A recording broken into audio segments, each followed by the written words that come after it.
¿Te interesa nuestro ejemplar impreso, edición digital o hemeroteca virtual? Contáctanos al 52 27 76 59 o al correo electrónico contacto@elfinanciero.com.mx. El Financiero, más cerca de ti. El Financiero, presente en las redes sociales. Síguenos en Twitter, @elfinanciero_MX. Interactúa con nosotros en Facebook, /El Financiero MX, y en el canal de YouTube Financiero México podrás ver el histórico de videos. El Financiero, presente en las redes sociales. Incrementa 16 centavos litro de gasolina en 2014. Pronóstico de crecimiento acumula 9 caídas en la encuesta del Banjico. Tiroteo en el aeropuerto de Los Ángeles. 50% de los negocios funerarios en México presentan irregularidades.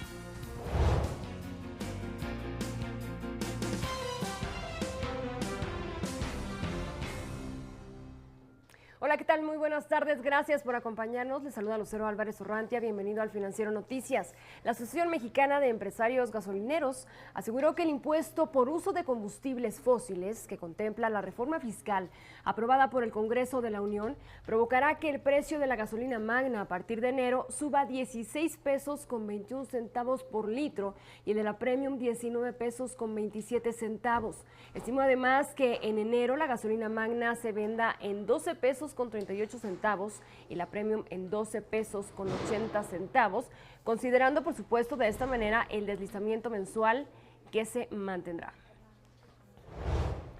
Estos productos petrolíferos en enero del 2014 van a incluir la parte de la cuota del IEPS de los famosos 36 centavos, van a incluir los 16.21 centavos por cada litro de gasolina Magna Premium y los 19.17 centavos por cada litro de diésel. En ese impacto sería en un solo incremento. El presidente de Amegas dijo además que el impuesto verde también impactará en el consumo de los combustibles, que tan solo en el 2013 se redujo en un 6%. Mientras tanto, Alejandro Villagómez, catedrático del Centro de Investigación y Docencia Económicas, afirmó que la reforma fiscal aprobada por el Congreso esta semana pues no corresponde a las expectativas generadas en un inicio y también anticipó un posible impacto inflacionario. Escúchelo. Este tipo de efectos debido a impuestos debiera de generar solamente un ajuste de unos soles en precios. Pero si de repente los agentes creen que se puede generar mayor inflación y cambian sus expectativas inflacionarias, entonces podríamos ver presiones inflacionarias el próximo año. Pero en principio, insisto, sería una inflación temporal, que es lo que ocurre cuando los precios aumentan por impuestos. Bueno, también anticipó que la economía del país crecerá, pero como no está previsto. Escucho. Lo que puede ocurrir, por lo menos el próximo año, dado que hay un aumento importante en el gasto público y es un componente la demanda agregada, yo esperaría un efecto positivo en el crecimiento del próximo año. Lo que no sabemos, y eso hay que analizarlo con más cuidado, es si esto va a permitir un crecimiento de largo plazo. Bueno, especialistas y también directivos de franquicias en México se mostraron preocupados por algunas modificaciones aprobadas en la reforma hacendaria. Jorge Valencia, quien es actual asesor de Interfranquicias, asegura que los interesados en incursionar en este sector pudieran pensarlo dos veces. Estoy confiado en que no nos debe de pegar. Yo lo que creo es que ahora vamos a tener inversiones un poco más pensadas, por supuesto, pero no creo que por el tema de la reforma la gente deje de comprar una franquicia. Bueno, Armando Noguera Aguilar, director general de Dental Perfect, dijo que la reforma hacendaria desmotiva las inversiones aquí en nuestro país. La economía informal prácticamente siga sin estar dentro del esquema hacendario. Es decir, a los que ya estamos desde hace mucho tiempo inmersos en una economía informal, es a los que se nos sigue presionando y eso me parece que no es justo. Yo creo que si en verdad deberíamos estar hablando de una reforma verdadera hacendaria, se debería de incluir a todo el sector. Julio Belecki, fundador de Donas Belecki, asegura que la reforma afectará su crecimiento hasta en un 25%. nosotros pronosticábamos un crecimiento, porque es el que se logró dar en este año, de 24 sucursales más para el siguiente. Sin embargo, con estas reformas, aunado al 16% que en toda la franja fronteriza nos está generando también ahí una desincentivación. Nosotros creemos que por lo menos pues esto nos va a afectar en un 25% en el crecimiento. La ley de ingresos aprobada por el Senado pues etiquetó los 12.500 millones de pesos que dejará por supuesto la recaudación del cobro de $1 por litro de bebidas azucaradas al combate a la obesidad. Primero, hay que hacer todas las participaciones a los estados y lo que quede, que es el 80% del valor total, va destinado específicamente a 3 cosas. El acceso a agua potable en escuelas públicas, acceso a agua potable en comunidades marginadas y programas específicos de salud, atención y prevención de la obesidad, sobrepeso. La iniciativa de reforma hacendaria propuesta por el Ejecutivo Federal cambió de manera importante en el Congreso. El gobierno federal esperaba recaudar 239.700 millones de pesos. Sin embargo, tras las modificaciones aprobadas en el Congreso, esa cifra se redujo a 182.000 millones de pesos, lo que representó 57.700 millones de pesos menos. En referencia al IVA, los cambios de los legisladores representan casi 30.000 millones de pesos menos de recaudación para Hacienda. Bueno, esta tarde me acompaña aquí en el estudio Alejandro Solís, experto en estudios fiscales, para analizar precisamente la reforma fiscal aprobada por el Congreso para el siguiente año. Alejandro, ¿qué tal? Muy buenas tardes. Gracias por acompañarnos. Bueno, ¿cómo quedaron los cambios? ¿Cuáles son los más representativos tanto para las empresas como para los contribuyentes? ¿Y qué hay de las prestaciones? ¿Cómo quedan? Desde luego. Bueno, esta reforma fiscal que empezó como tal y que parecería que a partir de la propuesta del señor presidente tenía las magnitudes y los alcances y los efectos para hacer efectivamente una reforma fiscal hacendaria exactamente.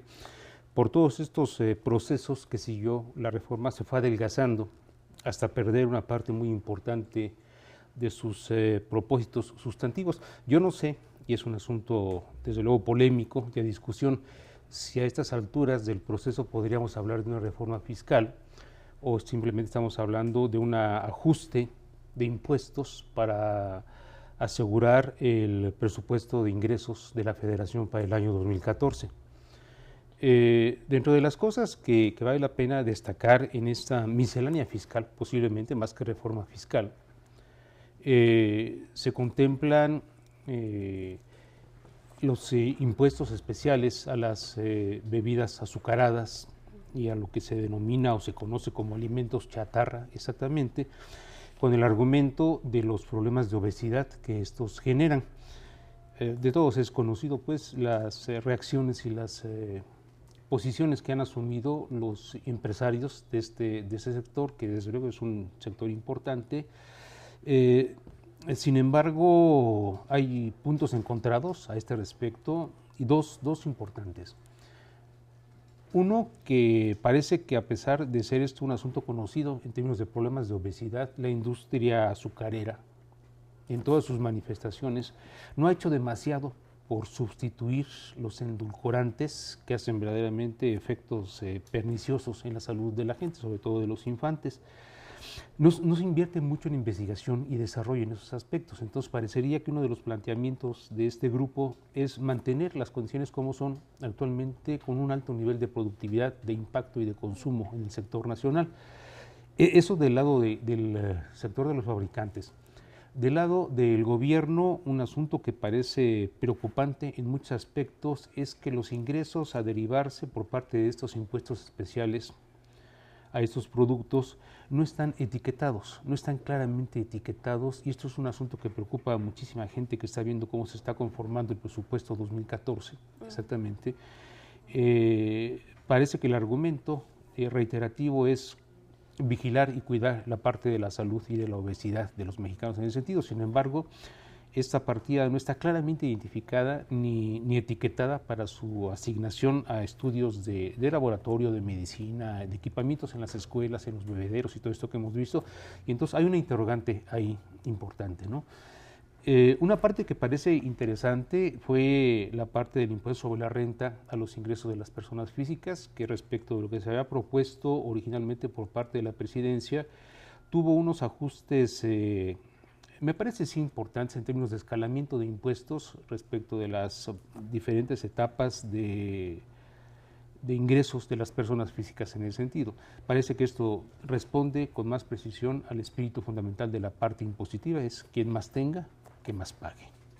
Alejandro, muchas gracias por compartir con nosotros esta información. Con muy mucho buenas gusto. tardes. Claro que sí, buenas tardes. Gracias. Bueno, esta tarde el presidente Enrique Peña Nieto felicitó al Congreso por la aprobación de la reforma hacendaria, la cual dijo que será un importante detonante para diversos sectores. Y hacer de esta también una ocasión para expresarles mi felicitación y reconocimiento porque recién el Congreso aprobó el proyecto de reforma hacendaria que fue presentado a su consideración y que en un debate intenso y amplio permitió que al final de cuentas, en lo que es nuestro sistema democrático, fuera respaldado de manera mayoritaria. El presidente inauguró las obras para el mejoramiento del puerto de Manzanillo, que tendrán una inversión de 5.200 millones de pesos en su primera etapa. Será la terminal mercantil marítima de mayor capacidad de todo México.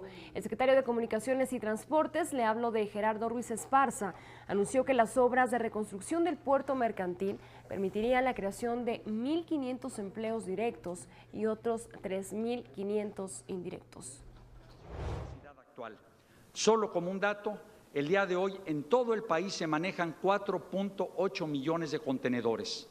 Es decir, en esta administración, este puerto podrá manejar casi lo que hoy se maneja en la totalidad del país. Bueno, después de aprobada la reforma hacendaria, el PRI confía en que las divisiones que surgieron con el PAN, pues no afecten las negociaciones para impulsar la aprobación de la reforma energética. Que se espanten los que no conocen de política.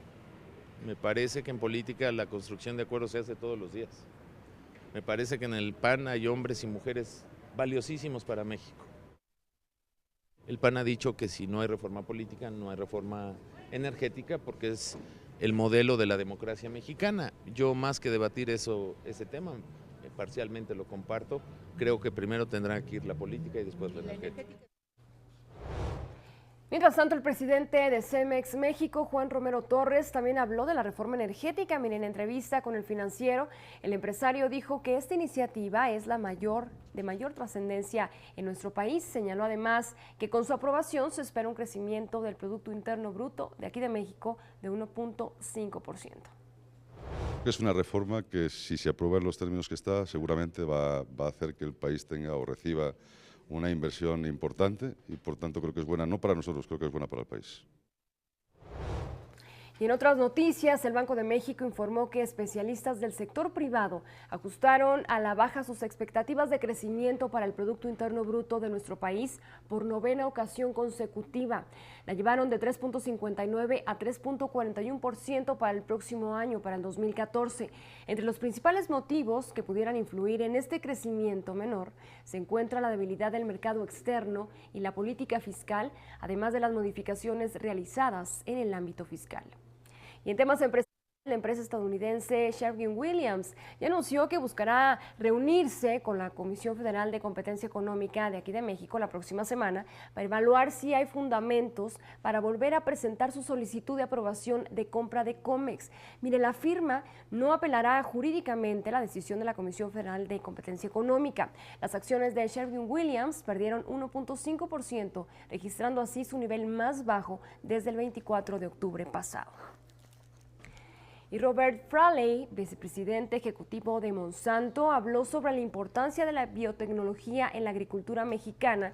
Esto debido a que el maíz es el cultivo más importante de México y por supuesto requiere mayor producción nacional para combatir la inseguridad alimentaria. Escuche.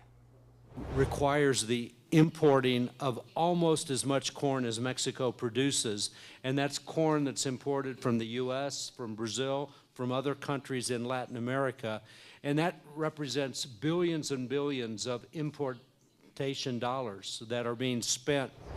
Bueno, y en relación al dictamen emitido por la Semarnat y Zagarpa para negarles a empresas como Monsanto la posibilidad de cultivar maíz transgénico aquí en México, el vicepresidente asegura que es una teoría sin bases. There's really no basis for this lawsuit. There's been no harm or damage done. It's all theoretical about putative damage in the future, and there can be no basis for that because, again, these are the very same corn seeds that are being grown across the United States, Argentina, Brazil, Latin America that have provided benefits to farmers. Y México le condonará a Cuba el 70% de una deuda que ascendía a $500 millones y que el gobierno de la isla contrajo hace más de 15 años con nuestro país. El resto de la deuda se pagará en un periodo de 10 años. En noticias de Estados Unidos, en el Aeropuerto Internacional de Los Ángeles se registró una balacera que dejó una persona muerta y 7 heridos. Autoridades del aeropuerto revelaron que un hombre de 23 años llegó a la Terminal 3 y abrió fuego en contra de las personas que se encontraban presentes. El presunto responsable es originario de Nueva Jersey. Y la empresaria y también diseñadora catalana de tapetes Nani Marquina nos compartió algunos de los retos y también algunas experiencias a las que se ha enfrentado al ser una emprendedora. Conózcanla.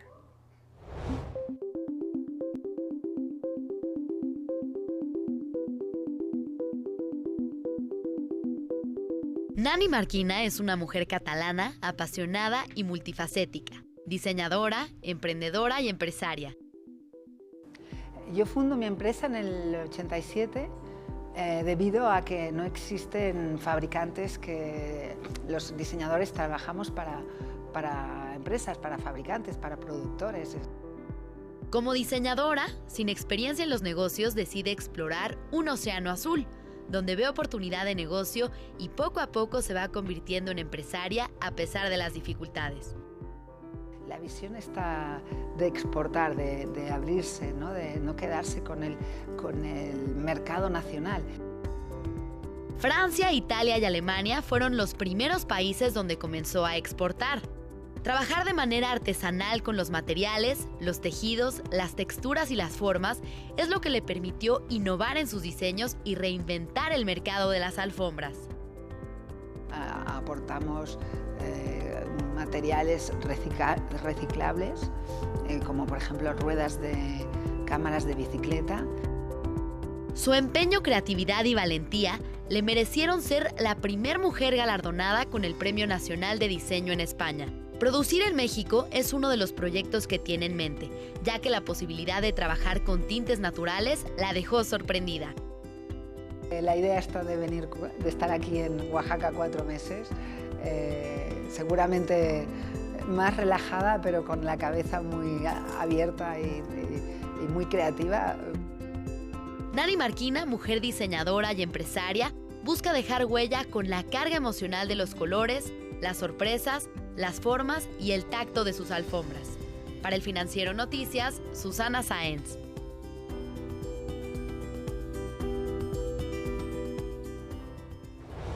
Y en otra información, perder a un ser querido puede ser más complicado si el servicio funerario que se contrata en último momento forma parte del comercio informal.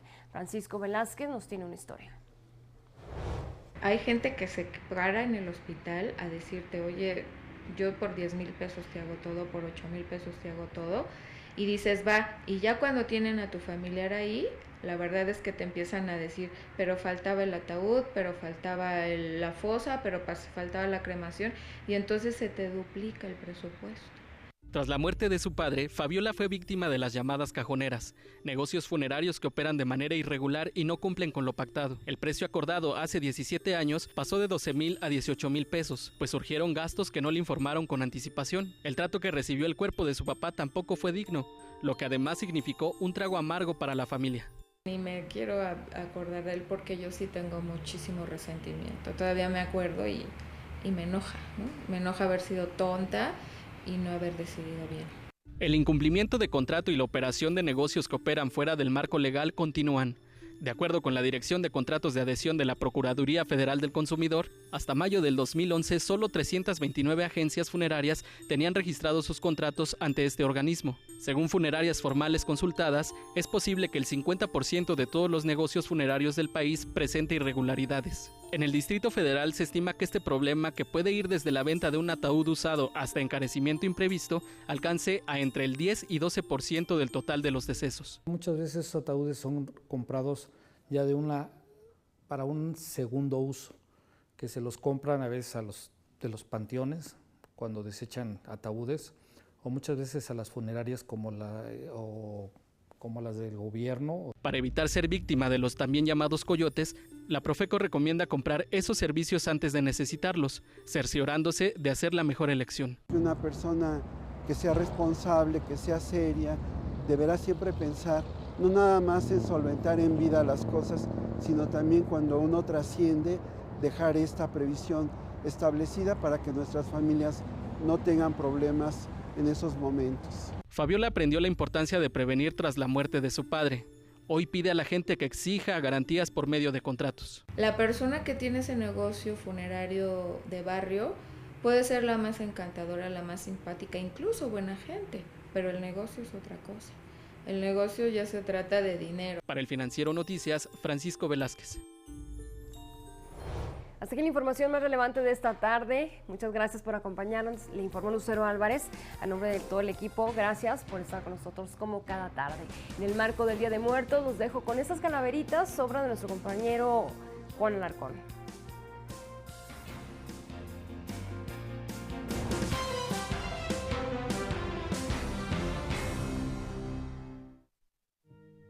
El Piojo Herrera. Kafka está celoso por un bicho famoso y el diablo es cauteloso, no vaya a ser contagioso.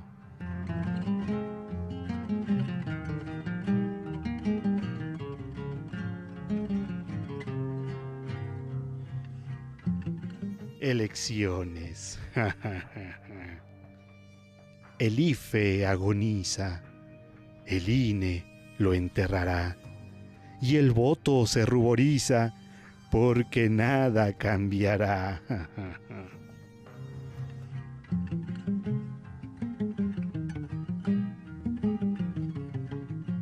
Barack Obama, con sus negras intenciones, ya su fama se desploma.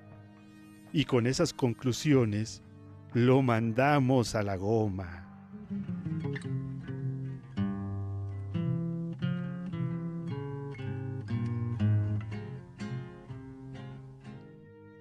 Tiene 2 meses de vida, le dijo el doctor a la factura.